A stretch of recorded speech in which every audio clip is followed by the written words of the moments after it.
Logistic regression is one of the most used technique which comes under supervised learning of machine learning. As we all know, machine learning is used by most of the well-known companies like Ola, Uber, Google, Facebook. All of them are currently using machine learning for its features and model technique, right? So keep that in our mind. We came up with a tutorial where we are going to talk about what is logistic regression and how we are going to implement logistic regression using Python. So let's get started with the video. But before start the video, let me introduce that Great Learning has come up with a brilliant idea, that is Great Learning Academy, where you will get almost 80 plus free courses, and after completing your course you can claim your certificate as well.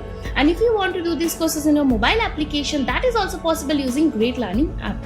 So let's get started with the tutorial.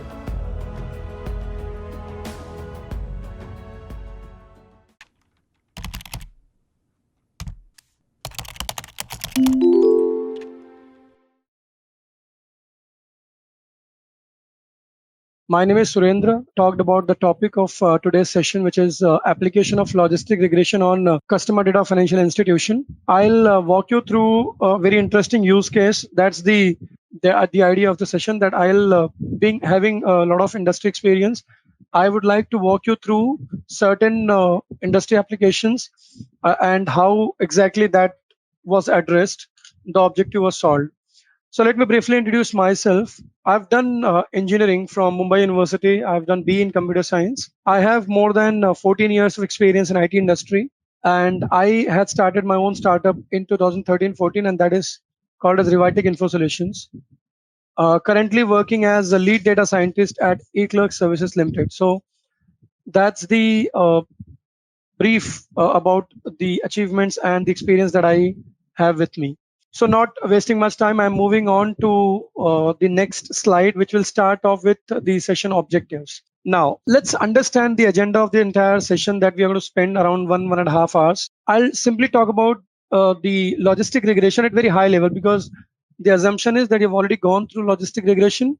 So I'll briefly touch upon it so that it gets a high level revision. And then I'll talk about the advantages and disadvantages of using logistic regression in industry. I'll also talk about when to use logistic regression and why to use logistic regression. We'll also look at the imbalanced data sets, because in real life, most of the data sets are imbalanced. We'll learn a very new concept called as lift and gain, which is specific a tool of analyzing and understanding the model performance. Then we will look at a case study where we needed to go for logistic regression and we needed this lift and gain. And I'll tell you what was the reason that we went ahead with it. And then I'll open up for the question and answer as has been addressed by Saurabh. So you can put up your questions, write in the questions. What I would want is that when you're listening, and then suppose if you have any questions, you can straight away write it in the question so that you don't forget it. I'll address those questions at the end, of course, but at least you'll not be losing your questions. You will be able to put it there, and I'll be able to answer it without missing it. So let's move on to the next slide. Okay, let's briefly talk about what is logistic regression. See, we have generally two kinds of problems that we generally solve at high level, and that is, one is to predict numerical values, which is like house predictions, housing price predictions and all. And second is to get the classification problems. And logistic regression is actually used for predictive analysis and classification problem, wherein it's a part of supervised machine learning.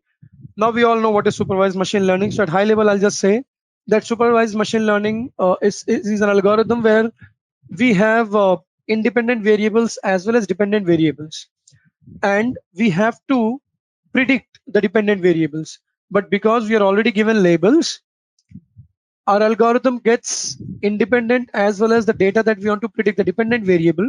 So it learns from that, identifies the pattern, and applies the understanding, the logic, the pattern that it has identified in the new data that we get, which does not have a label. So logistic regression is a classification solving problem algorithm, which is a supervised machine learning algorithm, as we all know. So in the third point, it simply says that it is used in predicting discrete values for a given set of features. What does this mean? Discrete values as in, we are always, when we classify, let's say yes or no, is the cancer malignant or benign? is the person going to default or not? So all these are categorical features or columns. And then the other columns that are used to predict this dependent variable is something that is discrete, right? The other independent variables could be discrete, could be continuous, could be anything.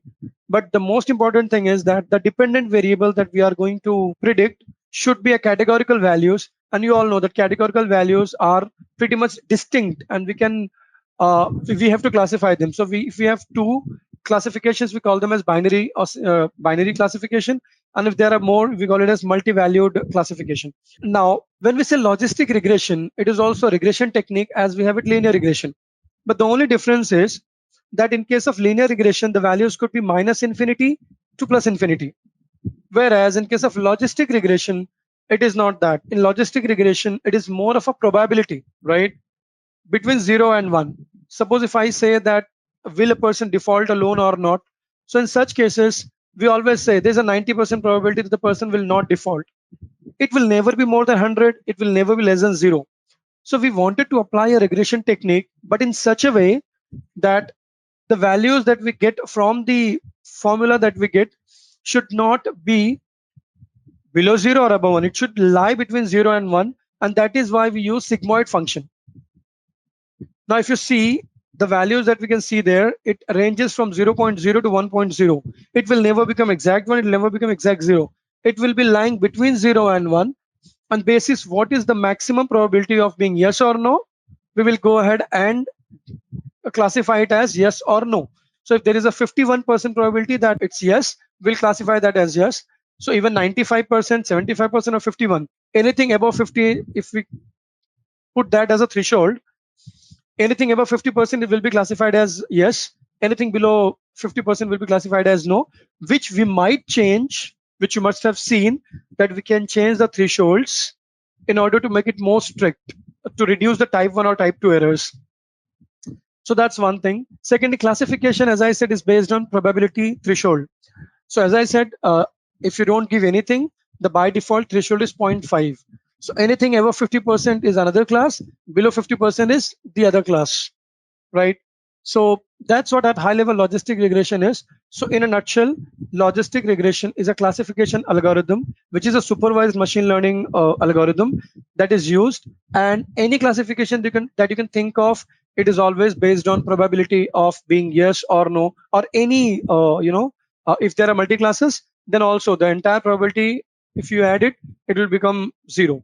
It will become 1 after addition of all the probabilities, right? So let's move on to the next slide. Let's talk about the advantages and disadvantages of logistic regression. Now, let's talk about some of the advantages. A logistic regression is very easy to implement, interpret, and efficient to train. Easier to implement as in it has been there for so long, and in fact there are certain old tools which also still support logistic regression. They were existing even in a very early phase of machine learning. So in fact, linear and logistic regression, they are sometimes part of statistics also. So it is so old and so well defined that it is very easy to implement, interpret, and efficient to train. You get the probabilities, and then basis the probability and threshold, you can decide whether yes or no in the classification. Now, there are some assumptions. So if you look at the second point, it performs really well when the data set is linearly separable. This is a very interesting statement. Linearly separable means that when there is a clear-cut demarcation between what is yes and what is no, and if the data can be linearly separated, the data which are like yes, they are pretty much close to each other, and then the data which is no are pretty much close to each other. There is a linear line which separates the two classes. If you have got such a data set, then trust me, logistic regression will give you a good amount of accuracy in the data set, which is a kind of balanced data set. Now, if you look at the third point, it says less prone to overfitting in less dimensional data sets. See, logistic regression, if you have huge number of dimensions, they can be overfitting. But suppose if you have less dimensions, or rather I would say less number of independent variables and huge amount of data, you're getting what I'm trying to say, right? Huge number of data, as in the number of records will be huge, but the dimensions across which we are trying to predict the columns, the features, if they are less, then there is a very less probability that the model will overfit. In fact, it will learn a lot and you'll get quite good accuracy in terms of in logistic regression for the kind of data that we talk about. But as I said, the assumptions has to be correct and identified and valid. Now, another thing about logistic regression is gives measures as well as direction. Now, what is this? See, in industry, right, when we work, let's say we get a problem statement from the client, and when we get the problem statement, many a times, trust me, when you are academically learning, it may happen that you come up with, one of the best perfect data set, and then you put a lot of algorithms, you get wonderful accuracy, and then you say, okay, wow, what we have got is the best thing. Now, in real life, when we get into industry, that is not the case. First of all, the data is not balanced. Forget about that. Anyways, you're predicting, right? So you say your model is like 86% accurate in terms of prediction. Now, the industry person, the client will come to you and say, okay, you are saying 86% is correct. But what about those 14%? And how will I come to know which of those 14% are incorrect?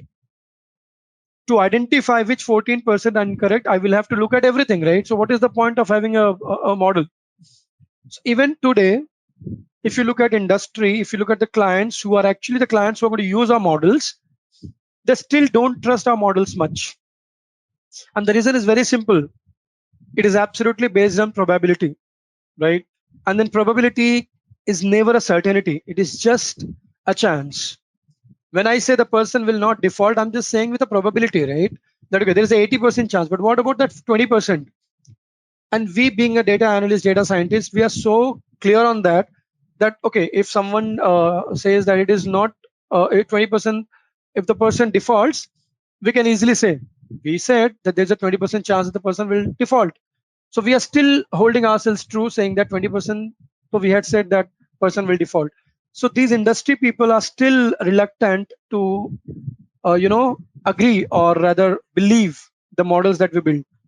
So what they want is they want a solid base on which we are saying yes or no. So now the fourth point is very interesting, as in where now when let's say I am a data scientist and I talk to a client, there the client says, okay, you are saying there is a 80% chance that the person will default, 20% he will not default. Let's say, for example, what is the basis on which you're saying? So in 2 words, if I have to explain, it is called as explainable AI. Now, whatever model we build, if we are able to explain how it is coming to that conclusion, at least they will have faith in it. And that is the reason why logistic regression, even if the accuracy per se it is little lesser than the other models like random forest, XGBoost, or deep learning models, or rather ANN, logistic regression is the first model that we build to explain the basis and for understanding, making the business understand the problem. And we also build XGBoost or other models to get more accuracy. So sometimes we build multiple models to cater to multiple needs. So I hope that is clear. It just not gives you just the measure of how things will change, how change in one variable will change the dependent variable. It will also tell you the direction. If you increase one variable, will it decrease the dependent variable or will it increase? What is the direction in which, negative or positive? So you'll get the direction as well. So that is the advantage. Disadvantage is that, as I said, assumption of linearity, which is very rare in real world scenario.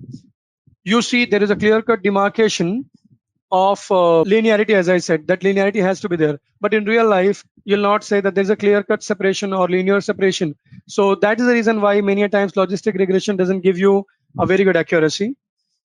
Now, second is effective if number of records are huge. So if you have very few records, let's say 100 records or 300 records, in such situations, if you want to apply logistic regression, definitely the output is not going to be great. Whereas a random forest and XGBoost might give you better results because of the ensemble learning. And third is may lead to overfitting in high dimensional space. So I've already talked about that. If the number of records are huge and if the dimensions are less, you'll get better results in logistic regression. So if you have high dimensions, all the dimensions will be used to predict, and in such cases, you'll get overfitting. And if someone doesn't understand overfitting, let me just briefly talk about it. Overfitting is that when you train your algorithm, it learns so much from the training data that it gives you much better results, much better accuracy in training data. But when you apply it to test data, you'll not get a better result. It will get lesser accuracy. So in such cases, we call it as overfitting. And to avoid this, we have multiple techniques like k-fold cross validations and all. But as I said, if you have very high dimensions and a huge number of records, of course, a huge number of records are anyways needed. But if you have high dimensions, then in such cases, a logistic regression might give you little less accuracy and may not be good candidate to go for. And in such cases, if at all you want to go ahead with, you might go ahead with PCA, which is reducing the dimensions. But since that is not the topic here, I'll park it aside. But as I said, these are the cons which you should know before you move on to logistic regression, implementing logistic regression in your real life problems. So let's move on to next. I'm seeing questions, so I'll definitely address them at the end. Moving on to next topic, which is when and why logistic regression. So as I said, pros and cons, and when you get the advantage, you'll go ahead with it. And when you say there's a problem, you'll not go ahead with it. So you can see the overlap. When will you use it? When you see that the data set is linearly separable. When you see that most of the independent variables are numeric. This is very interesting. You may not see it in many articles that you see online, but this is my experience, which I have put it here. That if your variables, most of the variables are numeric, trust me, you will get much better result in logistic regression. I'm not saying random forest will not give you better result. Of course it will. But if you have multiple numeric values, logistic regression and random forest, the difference will be very less. But if you have many categorical variables in logistic regression and random forest, trust me, random forest will have much better result compared to logistic, is what I have seen in most of the project that I've worked on. So I've tried to keep it here. Third is dependent variable is categorical, of course, because logistic regression is used for classification. So we have to make sure that the dependent variable is categorical. There is a very much clear-cut demarcation, as in independent variables which are used to classify the categorical variables. We have to make sure the independent variables are not highly correlated. Now, what is correlation? So correlation is something where, let's say, X and Y, and there is a column X and Y, and Z is the column which is the dependent variable. X and Y are independent variable. We all know that X can determine Z, Y can also determine Z. But if we see that there is a highly correlation between X and Y, then just tell me what is the point of having Y? Anyways, X is predicting Z, and X is very much related to Y. So definitely whatever X is going to do, Y is also going to do. Unnecessarily, there's no point in keeping X and Y both to predict Z, whereas only one of these can easily predict Z.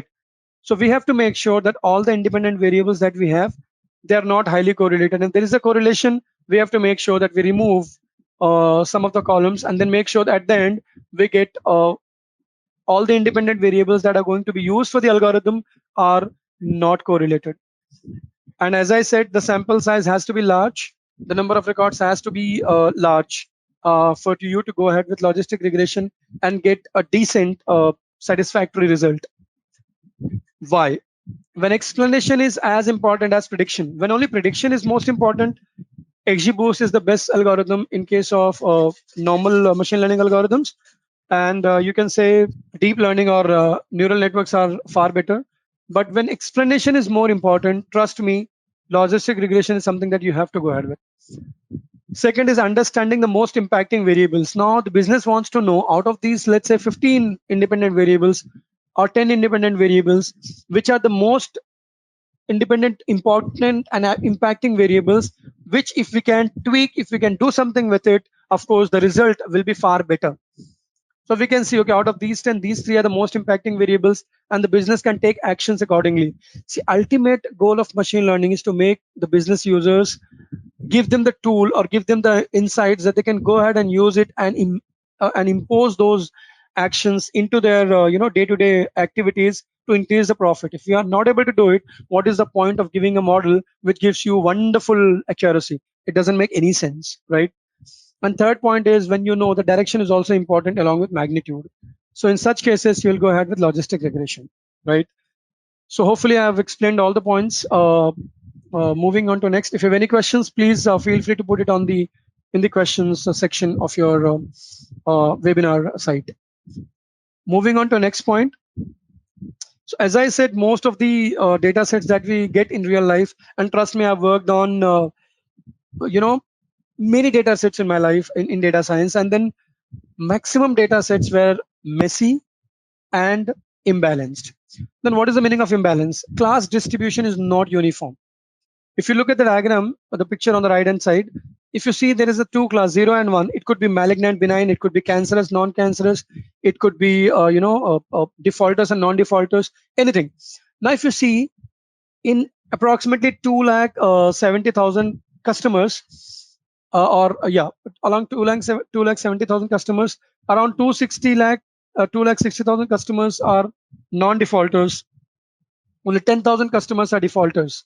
Now, if you look at it, you'll understand there's a huge imbalance. And the problem with such kind of data sets is that when you start building a model with such kind of a data set, trust me, your model will overfit. It will try to learn. It will try to predict everything as class 0. Now, what to do in such cases? Because see, you can't run away with this kind of problems. You have to solve this because this is a real data set where you have to give some insights, something to the end user, to the client, and then you can't just say the data is imbalanced, so we can't do anything with it. Now, I've given certain examples. If you see cancer data sets, marketing data sets, where you are going and marketing your product to, let's say, 10 lakh customers, and out of those 10 lakh customers, you see only 10,000 customers are coming back to you to go for the product. Now, marketing to 10 lakh customers and getting 10,000. Look at the amount of data that you get, the classes. Returning customers and non-returning customers, or conversion and not converted customers, right? Huge imbalance in the data that we get. So in such cases, accuracy is very much irrelevant in such cases. I'll tell you a very simple example. Let's say cancer data set is there, and then you have 10,000 patients. Out of those 10,000 patients, you have 1,000 patients, or rather I'll say 100 patients who are cancerous out of 10,000. Now 100 patients out of 10,000 is just 1%, right? Now, if I give you a data set, if I tell you to build a model on this, and you build a model, you get 98% accuracy.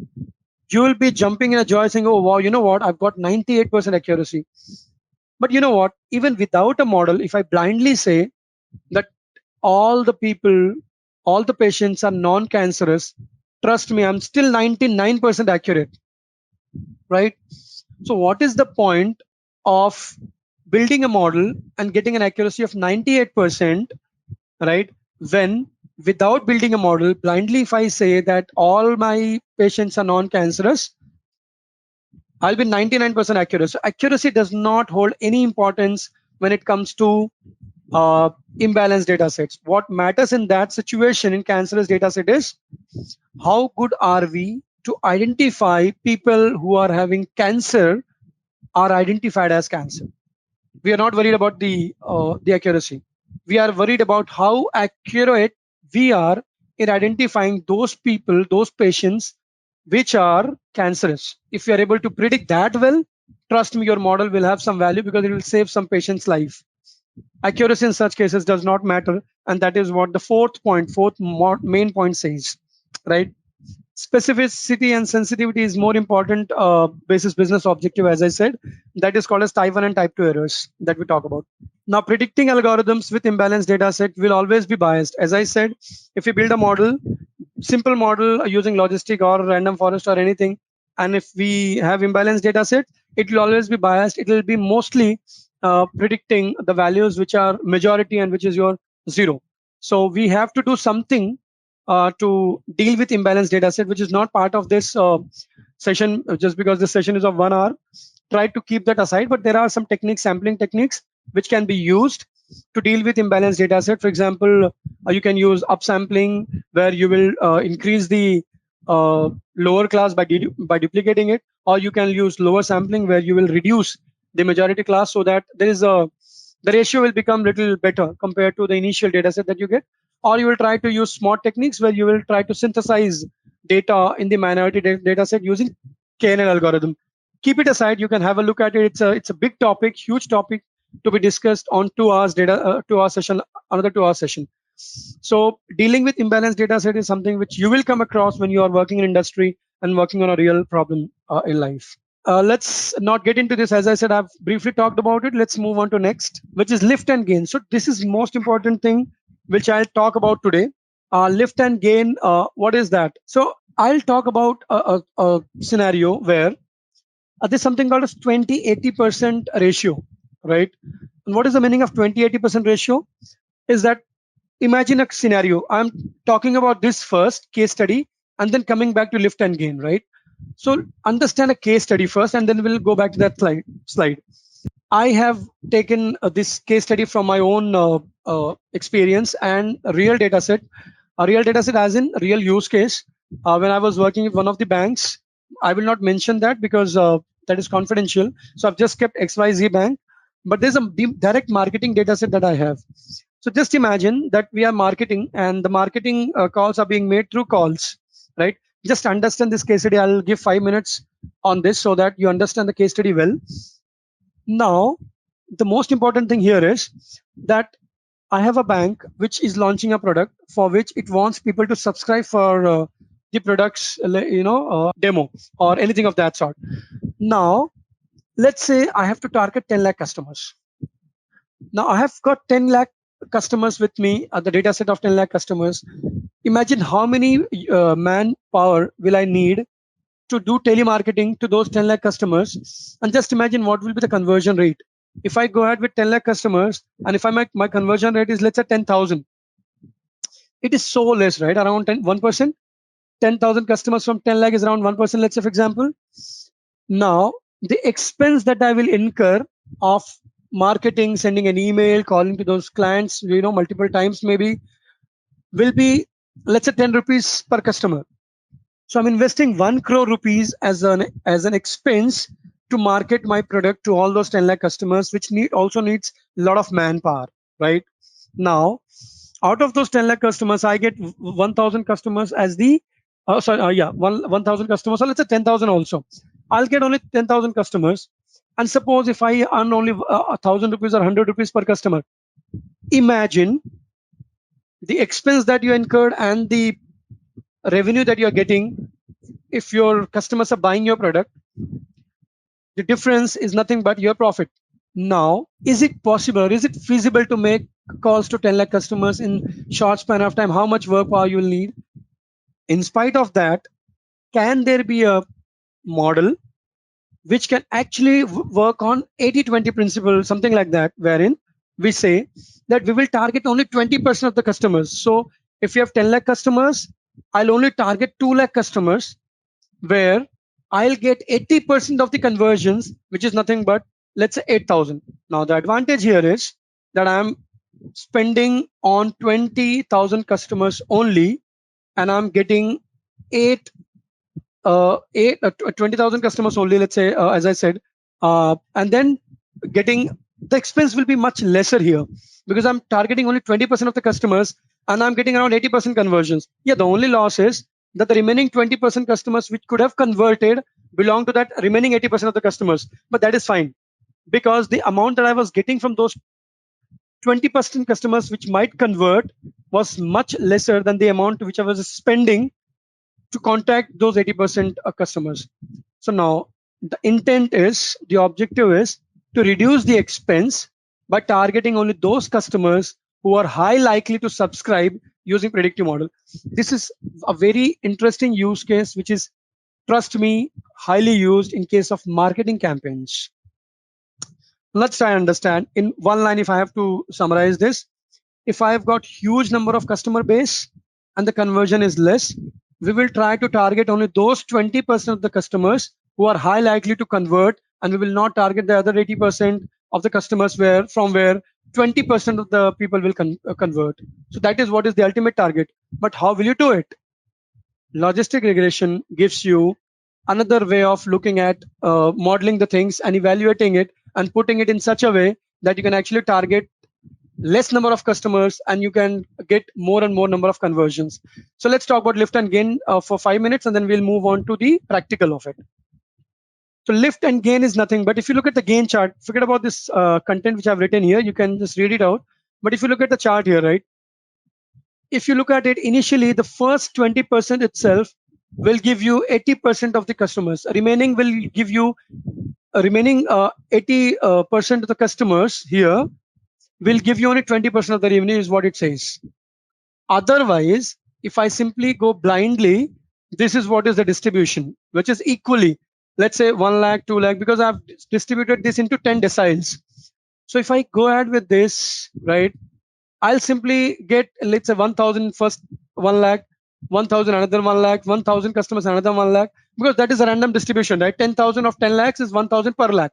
So this is a simple, without using any model. If I simply understand based this the probability, this is what is going to be the. So if what it says is, if I call 50% of the customers, I'll get around 50% of the conversions, which is 5,000. But if I use logistic regression and proper gain lift chart, we will be doing this. 20% of the customers, we will cater 80% of the customers conversions by calling just 20% of the customers. And lift is that if I make a call to the first 10% customers, there is a 4.5% more chance that I'll get customers who will convert. If I make a call to, let's say 20%, this between this and this, there is a 4, like look at this, 4 times more chance of converting the customer than if you call at this point compared to this, because this is exact one.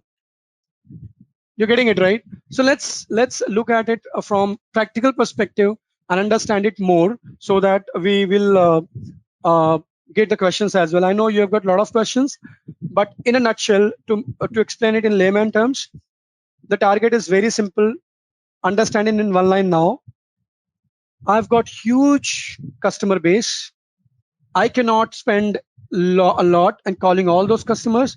I want data scientists to come, do something with these 10 lakh customers, and then put these 10 lakh customers in a descending order of something, whereas the first 1 lakh customers will give you much more conversion, second will give you little lesser, third will give you little lesser. So the first 3-4 sections will give you maximum conversions, so you don't have to look at the rest of the customers, and you can pretty much bear with the minimum loss, minimum conversions that you might skip. So I hope that is clear to everyone. So let's move on to the practical of it. Let's talk about the program. Most of the things you've already seen. So let's look at the program now. So what I'm doing here is I'm trying to import certain packages. You all know that, so I'm not going in depth of importing the packages. Once you import the package, the next thing is I'm importing matplotlib to do some plottings. Then there is a data set called as bank.csv, which contains marketing data, right? So I've imported that data here.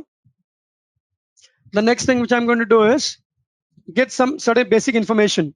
So if you look at the basic information, I've got 10 columns here, right? And the subscribed column is the dependent variable. The remaining 9 are independent variables that we have.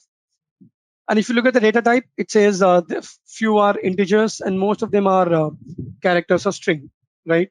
So moving little ahead, let's look at the shape of the data set. So it says there are 4,521 rows, and there are 11 dimensions, 11 columns here, right? Okay, let's move on to next. So let's move on to this. What I'm doing here is subscribe. I just want to see what is the distribution of the dependent variable. Now, if you look at the dependent variables here, subscribed, people who have not subscribed is more compared to people who have subscribed, which is less. And that is exactly what I was talking about earlier, that the data is imbalanced. How will you know? Because looking at the numbers, you'll not get the percentage. So what I've done here in this particular column is that I've tried to put the decimal. So it says that more than 88% of the people have not subscribed, whereas only 11% of the people have subscribed. So data is still imbalanced, right? Okay, let's move on to next. I'm not doing anything to make it balanced here, because the intent is different, and intent is to make you aware of the gain and lift chart, which is very important, right? Let's do some basic EDA. If you look at it, of course, there you can see visually that there is an imbalance. So let's move on to next. Let's put some bar plot. if you look at it, just look at the balance. There is another column called as balance, and making sure that people who have got more balance are the one who have actually subscribed to the product compared to people who have got less balance in their account, which is very good. Pretty much clear on this. Let's look at the campaigns, because how many people, how many customers from those have got campaigns done? Previous campaigns, they were part of previous campaigns. So very few, and there are outliers as well. But there are maximum customers, let's say around 4,521, around 3,600 customers or 3,500 something customers were not contacted previously for any, any campaigns. Rest are like one or maximum, then two, then three, and then there are customers who have been part of previous campaigns as well.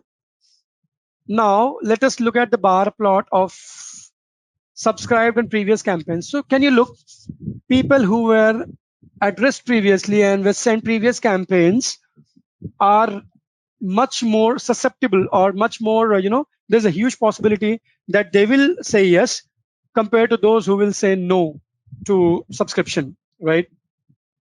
Now let us see the distribution of the balance. Now outliers are there. There are few people who have got huge balances, but most of the people have balances between 0 to around 10,000 approximately, right? So basic EDA, now as I said, there can be huge number of explorations that you can do basis your understanding of the business, of the domain, and your own expertise and your own intuitions. Everyone has got different way of looking at data, so you can have a look at it. I just gave you very basic EDA because that is not the intent here. Now let us build the model.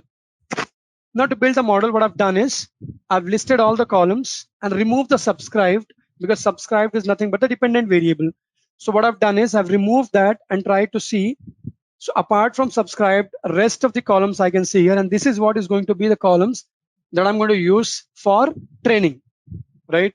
So now let us now convert the categorical variables. Now understand this. We all know that numerical algorithms understand numerical values. Since some values which are numericals, they don't have to be converted to numbers, but those which are categorical variables, you all must have heard about one-hot encoding. Now to understand one-hot encoding, what we get is there is something called as get dummies. There is a method in pandas data frame, pandas package, where we can call pd.getDummies, and we can give the dataset name, which is bankdf, and give all the features. Don't worry, you can give all the features. I'll tell you what is drop first, but you can give all features. It will convert dummies to only those features which are categorical. Features which are numerical will not be converted. And what is it drop first? True. Do you remember, if I have a categorical column called as gender, so I have, let's say, two genders, male and female. Now when I convert it to one-hot encoding, I get only male, right? Female I don't want, because if I just get one column as male, and if it's 0, it simply means that it's a female, and if it's 1, it simply means it's a male. So if there are 5 categories for a particular categorical column, you need only 3 columns for that. I hope you're getting it. So that is why drop first equals true will drop the first column, the one column, and rest will be used as a categorical column, right? So I'm assuming that you've already done it, just explaining it and revising it in a short. Okay, now the description, the dependent variable has yes or no as the values. Let's convert that to a number called as 0 or 1, right? So there's a function called as bankdf.subscribe is the column name, .map, because you're doing it with every single value of that particular column, and you're converting if there is x equals yes, which is if it's true, int of true will becomes 1, and int of 0 will become int of false will become 0. So that is what at the end what you'll get is categorical columns which are converted to dummies, and there is another column called as dependent variable, which is zeros and ones. So now you are ready. You have got x, which is nothing but your training data, and your y, which is again going to be used to your which is your subscribe column. So now you've got independent variables and dependent variables absolutely built. Now we are ready to go ahead with building a model. See, you must have used what we call as scikit-learn, sklearn packages. So what I wanted to use is stats model, because that is yet another model which is widely used for statisticians. So I'll simply tell you the difference between stats model and scikit-learn. First of all, by default, people go ahead with scikit-learn because most of the data scientists are not statisticians. So people like us, people like most of the people who are from BABI batch, they're more like applied statisticians, applied data scientists.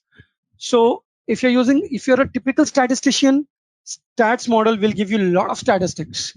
But if you are a if you are a data science, applied data scientist who don't believe much in statistics, but believes much in the values that they get and then predicting the values, of course, sklearn is a better option to go ahead with.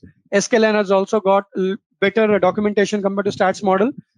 But since people blindly use sklearn, I thought of using stats model so that you guys are even aware of this. So during your interviews or anyone who has questions on this, you should be able to answer this. But below I've used scikit-learn as well, so you can have a look at that as well. So let's import this package. And there is in this package, there's function called as logit. And then you have to first give your dependent variable here. And then there is a function called as add constant. So remember, when we talk about regression techniques, we always have a constant, right? That intercept value that we have. Y equals mx plus c, that constant, right? M is the slope, c is the constant. This c is nothing but a constant here, add constant. So in case of sklearn, it happens automatically. In case of stats model, you have to do it. So the first thing that you give is the dependent variable. The second thing that you give is the data set, the independent variables, and you call a function called as fit. Don't worry on the syntax. This method is available anywhere and everywhere. Simply call this. What is most important is to understand how the models will work. Let's move on to next. And let's talk about the summary of the model that we have, right? So as I said, your sklearn will give you less statistical values, whereas stats model will give you huge amount of values. We'll not get into all of that because we don't have that much time. I also have to take your questions. So we'll simply move on to the most important, which is p-value, right? And p-value is nothing but the significance of those variables that we have here, right? Now, what we have to do is, this is the first iteration, right? What we have to do is, any variable whose p-value is more than 0.05, they're not significant. So what we'll do is, we'll remove all of those values. So what we'll do is, I've written a function here, which you can have a look at. You'll get this Jupyter notebook. But what this does is, this actually takes all the values that we have, p-values, and it will check which value is less than 0.05, only take those variables. So if I run this function, and now what I'm doing is I'm calling this function that I've defined here and passing the model that I've built, and what I'm getting is a significant variable. So now if you see, out of these many variables that were used, what I now have is these significant variables which are actually having impact on deciding the dependent variable. So what I'm doing now here is, I'm creating a list of columns with only this many columns. Now, what I'm doing here is, I'm calling the logit function again. I'm running the logistic regression again. What I'm doing here is, I'm passing the same y, but I'm not passing all the columns here. I'm passing only the columns which are here, right? X of these features, dot fit. Now, if I run this, I didn't run this. Okay. Now what I'm doing is, I'm running this. And now let's look at the summary. Now, if you see the statistics, right, all of them are less than 0.05. They are highly impactful variables which can be used. Now, see, I have not split the data into training and test. There is a specific reason in this, that I'm just trying to tell you the gain and lift. But ideally, what you can do is, you can simply go ahead, the way you do it is sklearn. You can split the data into train and test. Then you can apply it on train, and then you can predict on test, and then do the gain and lift. But for the simplicity, I've just used the entire data set, and using the entire data set, I'm going to predict as well the train data set only, and give you the gain and lift curve, which is most important here. So see what I'm doing here. Actual is Y, which we already know. Now what we are doing is the model that we have built, I'm going to predict. But what am I predicting? I'm predicting the X features. And what are these X features? The variables that we have seen. So now understand. Don't look at the screen now. Just listen to what I'm saying. What I've done is I've used stats model, ran the algorithm. I saw that many variables are not significant. I removed those variables, then ran the model again with only impactful variables. After that, I realized, okay, this is perfectly fine. Now I've got the model which I can use for prediction. But because I'm not split the data into train and test. Whatever my model has learned, I'm going to predict the train values only. So all 4, 5, 2, 1 values that I had, I'm going to predict again, but without the y variable. And let's see what happens. So in this, I'm predicting it. And now let's take a look. The probability, the predicted probability, and what was the actual values which we had at the start, right? So this is what we get. So I've still don't look at the code. This is very easy. We have got pd.data frame function method, which you pass two variables. This is the column name, and this is the values that I'm going to have in this column. So that is what I get. Now, I'll tell you one thing. Trust me, there is a single method which can give you gain and lift. But I wanted you to learn. So I have actually done the gain and lift work on my own. I've written functions which will calculate those values so that you understand. And then I'll tell you the one line code which can do all of that in a very easy way. So now understand now what has happened. I have got all the subscribed column, zeros or ones, actual values. And besides it, what I've got is the probabilities of all the actual values that I have got there, right? The probabilities. Now what I have to do now next is sort this data frame basis the probability in descending order. So that's what I'm doing here. What I'm doing here is I'm sorting the values in a descending order. So just take a look. I've sorted it. Now if I just print it, I'll just print it and I'll show you.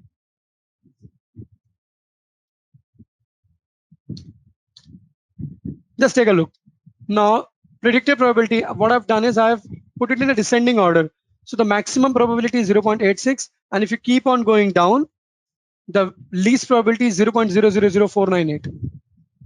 Now once you put it in a descending order, the next thing that you have to do is you have to divide the entire data set that you have just predicted into 10 equal sections or 10 equal deciles. So this is what I'm doing here. So I'm getting the length of the entire data set, which is 4521, dividing it by 10. And now what I get is this. So what I'm saying is every section, the 10 sections that I'm going to get, every section will have 452 records, right? So till here it is clear. Now there is a function called as get deciles. Now what I want here is, take a look. This is a function. I'll tell you what exactly it tells you. See, now what I want is, I want to name. See, I'll tell you what has happened.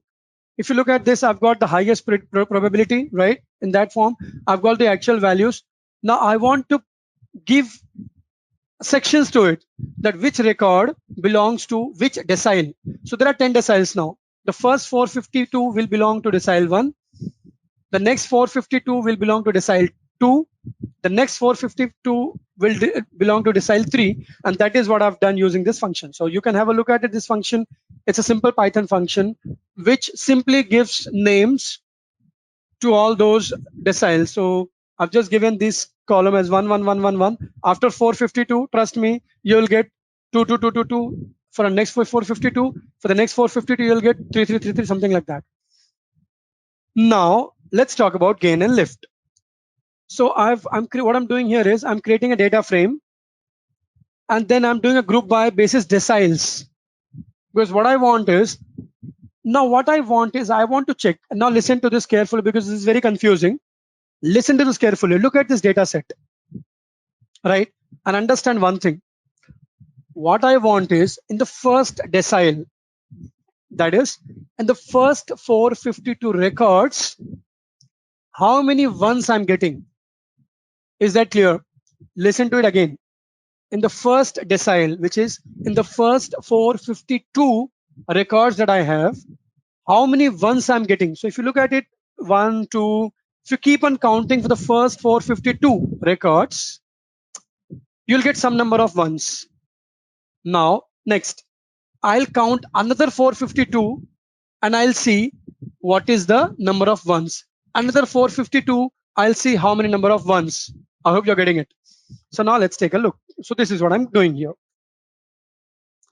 Now, once I'm done that, right, let's print this so that you understand what I'm talking about. So gain underscore lift underscore df.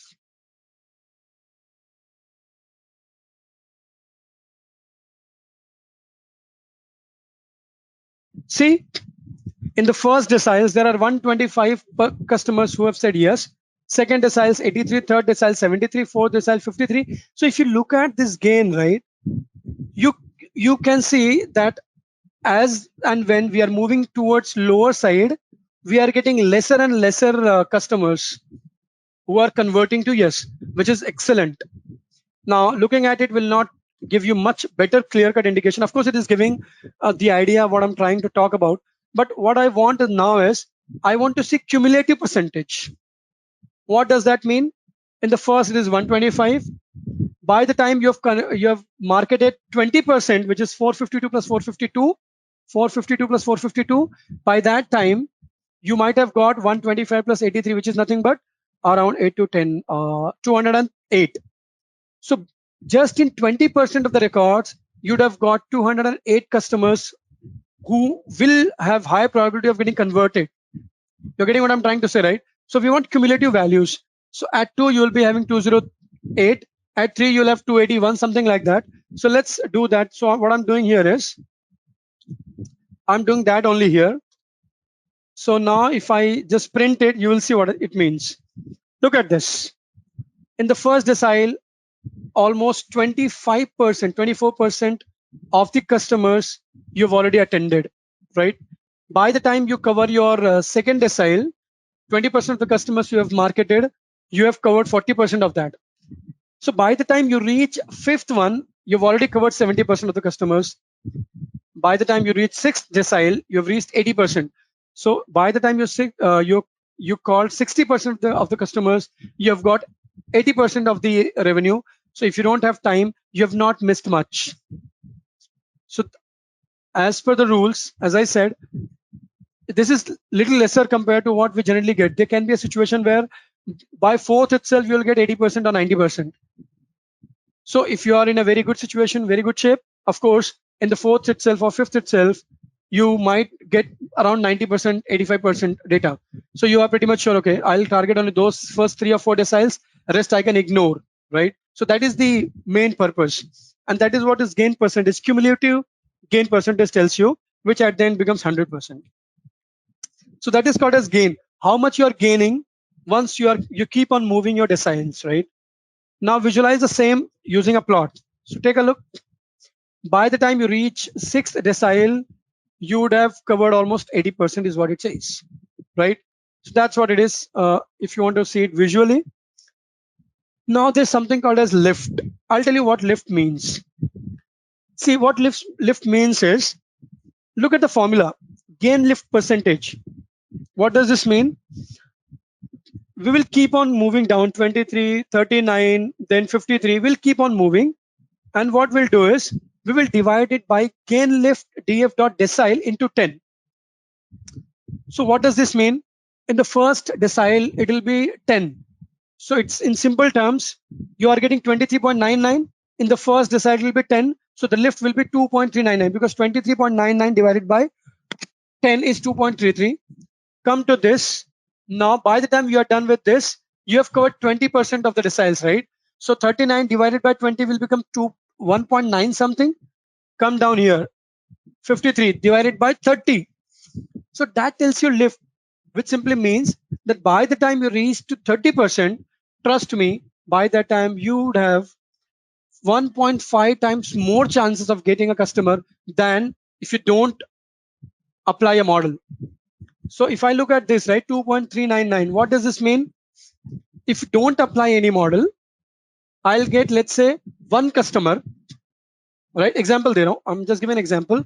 I'll get one customer, but if I apply this model in the first decile, in first 452 customers, in the first 452 customers, randomly taken, right? I have got 4,521 records in totality.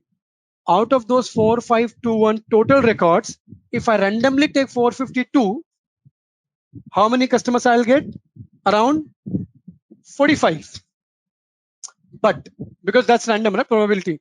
But if I use this model, what I'm getting is 125, which simply means that there is a strong chance that if I use this model in the random chosen for the random chosen 452, I'll get only 45. But if I apply this model in the first 452 itself, I'll get 125 conversions. So that is the advantage that you get in marketing campaigns. So that's what lift is. Lift is what is the multiplication? What is the chances? How many times the chance of getting the customer is higher when you move the deciles compared to not moving the not using the model. So if you look at it, right, you'll get far better results. Look at this. In the first decile, there is a 2.4% chances of getting more customers. So by default, if you get 10, you'll get 24. You're getting it? If you use this model, out of those 100 customers, let's say, if there is a chance of getting 10 without using model, with using model, you get 24. Right? So of course, if you keep on coming down, here it will be lesser. But doesn't matter, right? Because that is what we want. We want to reduce the cost by targeting lesser customer, but gaining as many conversions as possible. And that is the beauty of this model, which is highly and widely used in marketing area. So the same thing can be done using sklearn. So you all must be aware of it. I'm simply running this and telling you that the predictions can be done using what we call as sklearn as well. So simply whatever I did there, I'm doing the same thing here, right? So there's no code change except that I have used sklearn. And now if you look at it, you'll also get the lift and gain. See, stats model and sklearn slightly might give little difference, but not huge difference, I would say. They both are models. They're using same data set. So definitely the algorithm will give you almost the same output. Going a little fast. Now, these 3 points are important. I did a lot of things, yeah, like creating deciles, creating those gains, lifts. I wrote all those formulas. But there's something called as a scikit-plot package. If you plot it, you just have to give 2 things: your actual value and your predictions. That's it. You just have to give your Y and prediction. Your skplot matrix has a method called as plot cumulative gain, which will automatically do the sorting, which will automatically calculate the gain, cumulative gain, and will plot the value, something like this. It looks far better than the one which I used. And because this is written by proper Python developers with a lot of things keeping in mind. So, but I wanted to give you those insights so that you know how exactly that is calculated when you want to do it. But here, look at this. This is interesting, right? If the more it is higher here, something like this, the better it is. But still, it is better than this line. If you randomly go, it will be 40%, 45% exact, right? But if I use model, by the time I reach 40%, I would have covered 60%. By the time I reach 60%, I would have covered 80% of the customers. That is what it says. And simply one line for lift curve, and this is what you get. Something like this. So you can use this. Anyways, you'll be getting this notebook and the PPT. So you can pretty much have a look at it and play around with this much more. But trust me, guys, this is something which is most important when it comes to real life industry. If you're into marketing domain or highly imbalanced data set, and if you want to cater more towards the minority, you can pretty much go ahead with gain and lift curve, which is very widely used, but in a very specific area, and hence not much taught in academics generally. because, as I said, not used in most of the industries, but heavily used in a specific industry, and that is the advantage of it. So having said that, I'm done with it. So I'll start off with the questions. I hope this was useful to all of you. So I'll just take the questions one by one. The first question was, need understanding how threshold is set and changed. See, always remember, we always have a type 1 and type 2 error, right? Sometimes people say type 1 error is dangerous. Sometimes people say type 2 error is dangerous. But trust me, it is absolutely based on the problems that you're solving. In case of healthcare, uh, it's other way around. In case of finance, it's the other way around. Okay, let's understand it in a different way. See, when accuracy doesn't matter much, these thresholds are changed. And how does it change? Suppose, as I said, there are 1000 patients, out of which 10 patients might get cancer, 990 patients will not have cancer. Now, if I use a model, it will be by default taking 50% as threshold, right? But if I want to, and then it might say, it might give you a result something like this, that actually 990 are non-cancerous, 10 are cancerous. After building the model and running it, it may happen that 994 are cancerous and 6 are, 994 are non-cancerous and 6 are cancerous. Now the problem is, those 4 which were cancerous, they are classified as non-cancerous. This is dangerous. This is very dangerous, right? Because if you go to a doctor and doctor says you're not cancerous, trust me and answer me, will you go and get another opinion to see I'm cancerous unless and until you are in severe pain? No.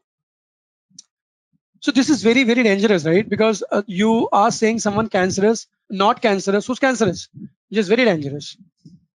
What can be done is you change the threshold. You change the threshold in such a way that even if those who are non-cancerous move to cancerous, that is still fine. See, if someone comes to you and you're a doctor, and if someone says, "Am I cancerous?" You do some testing and say, "You know what? You have a cancer." Now you'll be highly tensed. You'll go to another doctor, and you'll again get a second opinion. And in the second opinion, it may happen that there was something wrong in the testing. You come back saying that you're not cancerous. You will not die. The problem is not that big. But the other way around, it is very dangerous and absolutely not correct. So in such situations, you have to change the threshold. Once you change the threshold, it will become much more stricter from moving people who are cancerous to non-cancerous, and then you will try to increase accuracy in the cancerous part rather than non-cancerous parts. So that is the place where you change the threshold. I hope that is the answer that you wanted. So moving on to the next question. The next question is, why conditional probability is not applied to LR like we are using in Bayes for LDR? See, naive Bayes is something like, see, naive Bayes or conditional probability is much more used in case of text analytics, or when we are actually doing text analytics.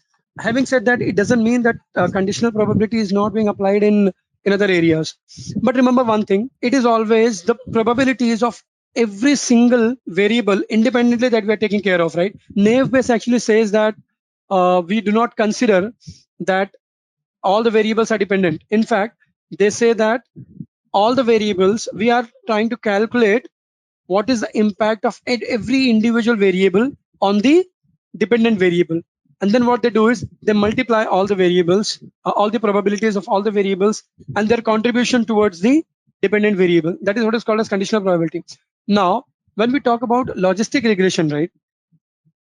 Anyways, we are taking into consideration all the, all the independent variables which are impacting variables and trying to see their impact on the dependent variable, how much values they're adding to it.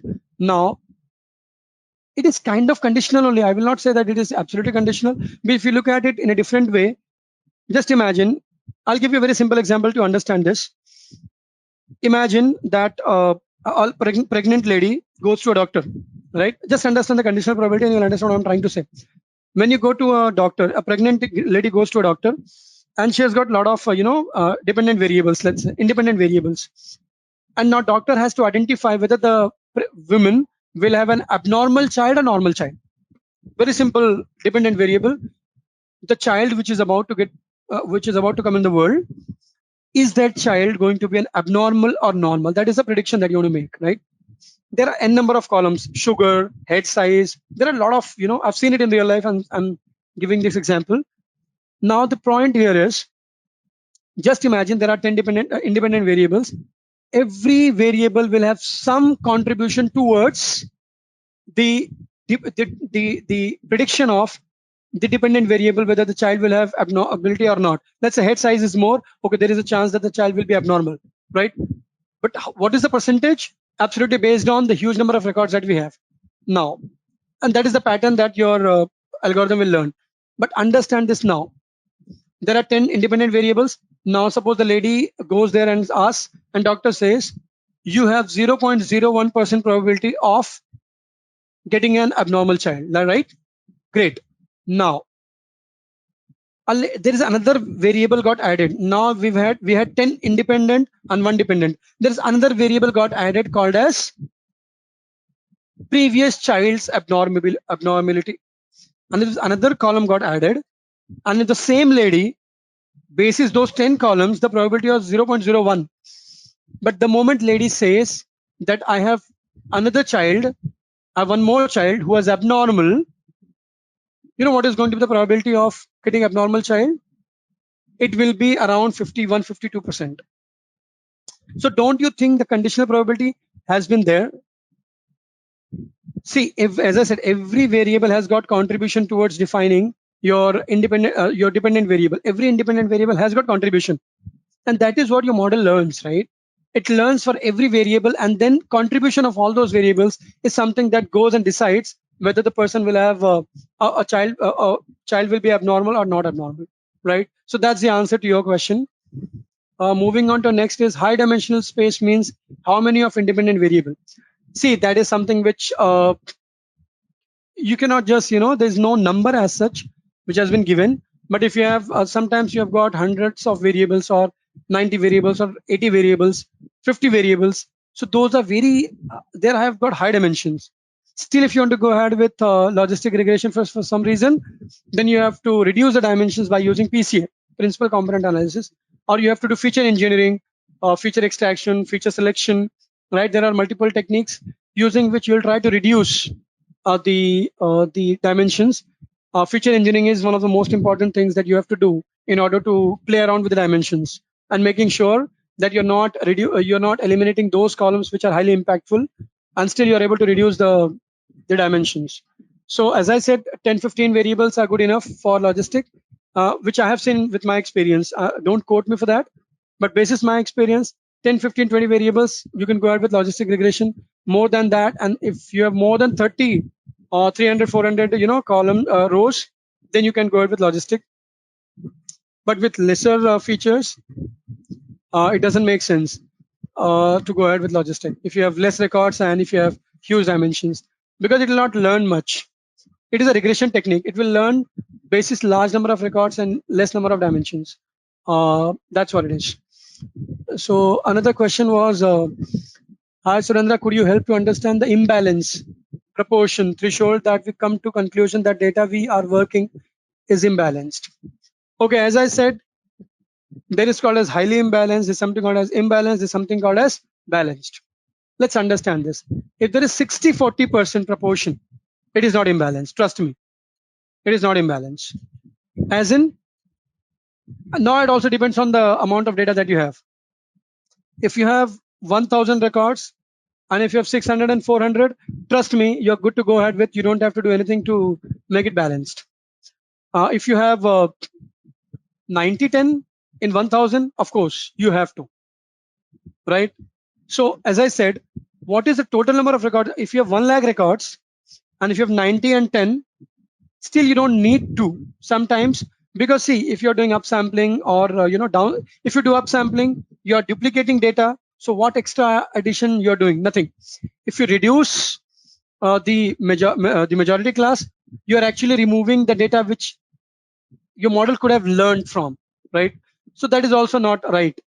There is something called a SMORE technique where you are actually manufacturing data basis KNN algorithm from the existing minority classes, right? That is a manipulated data, and manipulated data is not the actual data. So remember this. What I have understood in my experience, in the entire data science experience that I have, is as far as possible, please make sure that you don't induce your own data. So to answer your question, 60-40 is good enough. But first, take a look at the amount of data that you have. If it is 1 lakh record and you have 90-10%, still it is not imbalanced. You can pretty much go ahead by doing upsampling or something like that. But still, 10% of 1 lakh is around 1000, which is good enough. Or if at all you want to increase it by very few percentage, not much.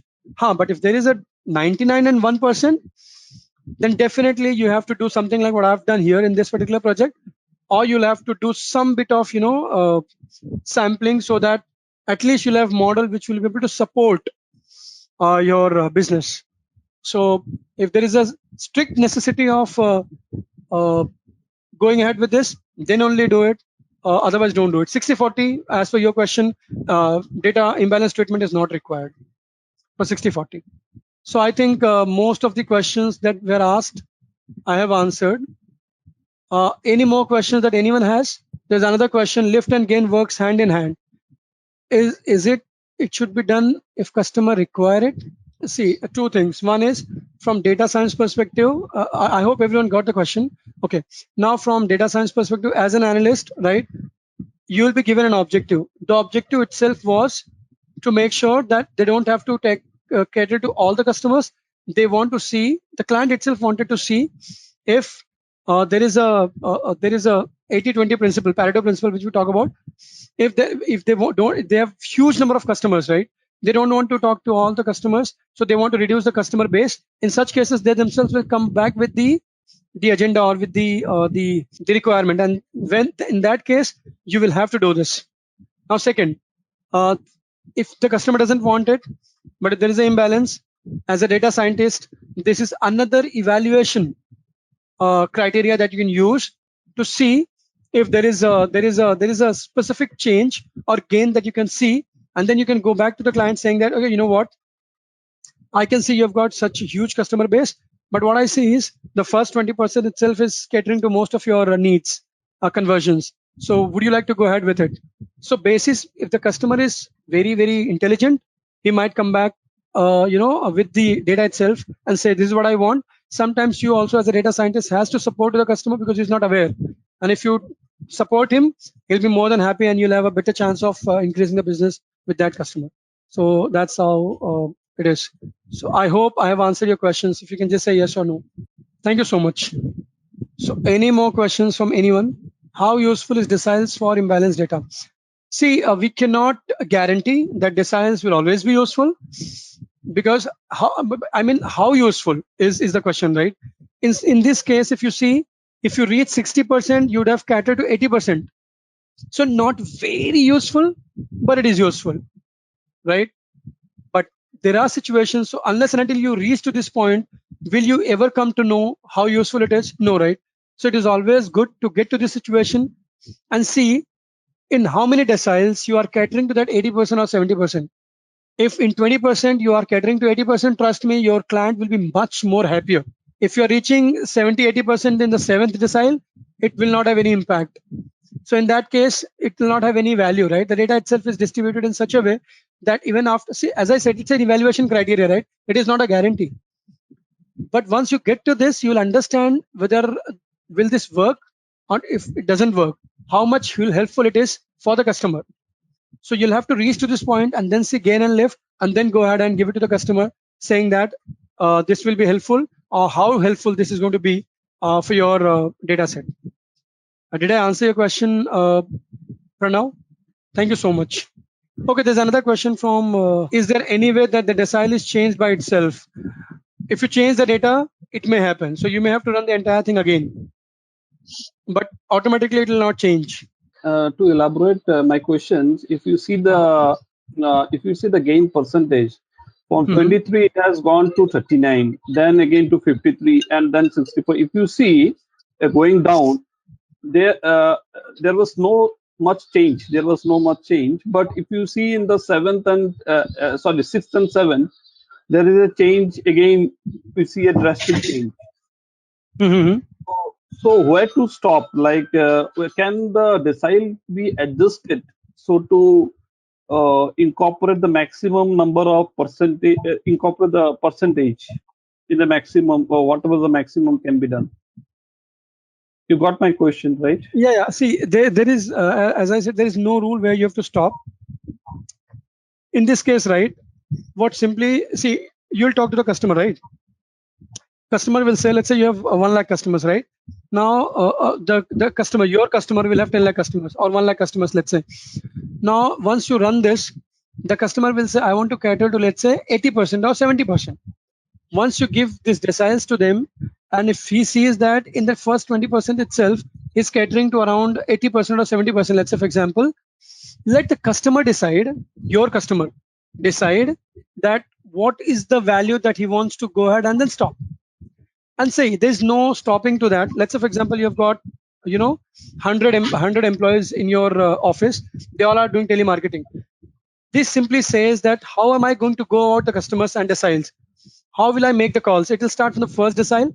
It'll keep on calling till they want to call. Let's say there's a 1 month time period they want to call.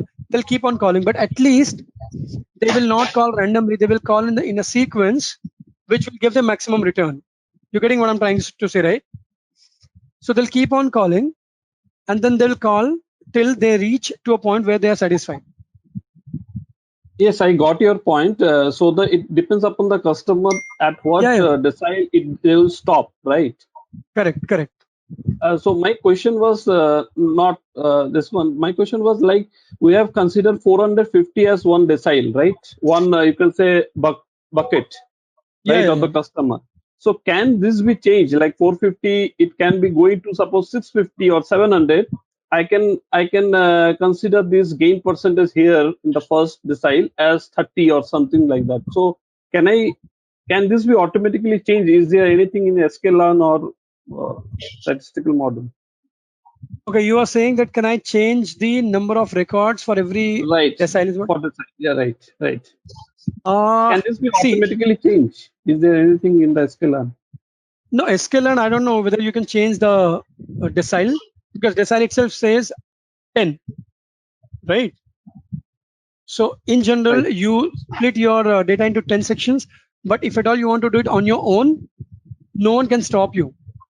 But the only thing is that your that's the reason why I gave you this thing, right?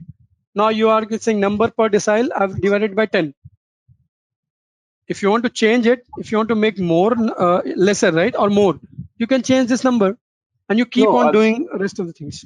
That I can do, but is there any way it is automatically doing is there anything inside there was no need. There was no need to do it, because by default decile means 10, and all the inbuilt functions give you 10 splits. And see this, whatever numbers they give, right, and whatever people do, they do it basis a lot of research and a lot of projects that they've gone through. 10 deciles will give you enough, right? So that, and always it's like 10 to 100. So it is always better to get percentage. It is always better to get a lot of values, right? Because this is in 10, right? 10, 20, 30, 40, 50, something like that. So you'll take a look, because this is more from the perspective of looking at the numbers which are falling in those deciles and where should I stop. Correct. So I think there was no need till date, and I've never done it. So if you want to do it, the first way of doing it, you can do it. Is it inbuilt that you can change the number of customers in the decile? Decile itself is 10. So change the customer will change the number of sections. So which I don't think there could be any inbuilt function, I guess. There should not be. In this video, we have learned about what is logistic regression, what is machine learning and what is supervised learning as well. If you like the video, please do let us know in the comment section what else you want to learn from us. And before complete the tutorial, let me introduce that Great Learning has come up with the brilliant idea that is Great Learning Academy, where you will get almost 80 plus free courses, and after complete your course, you can claim your certificate as well. And if you want to do these courses in a mobile application, that is also possible using Great Learning app. Thank you so much.